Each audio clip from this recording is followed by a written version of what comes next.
Assalamualaikum warahmatullahi wabarakatuh. Halo semuanya, perkenalkan nama saya Naura Sabita dan NPM 22130230667 dari Program Studi Pendidikan Kimia Universitas Lampung. Pada kesempatan kali ini, saya akan menjelaskan tentang larutan elektrolit dan non-elektrolit. Sebelumnya, kita harus tahu apa itu larutan.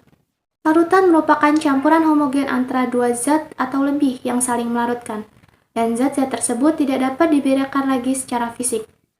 Larutan memiliki dua komponen, yaitu zat terlarut atau solut dan zat pelarut atau solvent. Di dalam larutan, zat terlarut memiliki jumlah yang lebih sedikit daripada zat pelarutnya. Larutan tidak hanya berwujud cairan, tetapi larutan juga dapat berwujud padatan dan gas. Contoh larutan dalam wujud cairan yaitu larutan gula dan air. Contoh larutan berwujud padatan yaitu campuran tembaga dan seng. Sedangkan larutan yang berwujud gas seperti udara di atmosfer yang terdiri dari gas oksigen, gas karbon dioksida, nitrogen, dan gas-gas lainnya. Larutan berdasarkan daya hantar listriknya dibagi menjadi dua, yaitu larutan elektrolit dan larutan non-elektrolit. Yang pertama kita akan membahas tentang larutan elektrolit. Menurut Arrhenius, larutan elektrolit adalah larutan yang dapat menghantarkan listrik karena mengandung ion-ion yang dapat bergerak bebas, sehingga ion-ion tersebut mengalami ionisasi. Larutan elektrolit terbagi menjadi dua, yaitu larutan elektrolit kuat dan larutan elektrolit lemah. Larutan elektrolit kuat mempunyai daya hantar listrik yang kuat.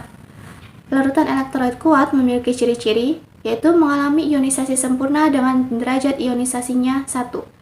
Dalam percobaan, larutan elektrolit kuat dapat menyalakan lampu dengan terang, dan di elektroda terdapat gelembung-gelembung gas yang banyak.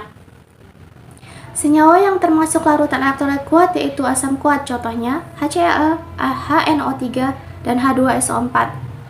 Dan basa kuat, contohnya NaOH dan BaOH 2 kali. Kemudian ada garam yang berasal dari asam kuat dan basa kuat, contohnya NaCl dan KBr. Yang kedua ada elektrolit lemah. Elektrolit lemah merupakan larutan yang memiliki daya hantar listrik yang lemah.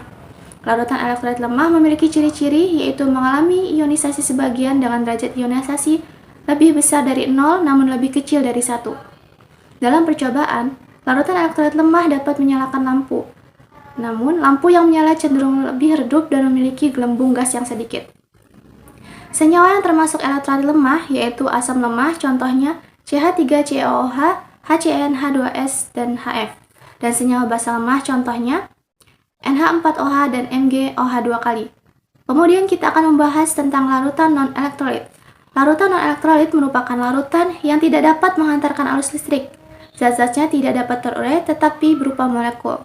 Larutan non-elektrolit tidak mengalami ionisasi, sehingga derajat ionisasinya adalah 0. Contoh dari larutan non-elektrolit yaitu C6H12O6 yang sering disebut dengan glukosa. Secara kuantitatif, derajat ionisasi dapat menentukan larutan tersebut elektrolit atau non-elektrolit. Derajat ionisasi merupakan perbandingan antara jumlah zat yang terionisasi dengan jumlah molekul zat mula-mula. Terima kasih. Wassalamualaikum warahmatullahi wabarakatuh.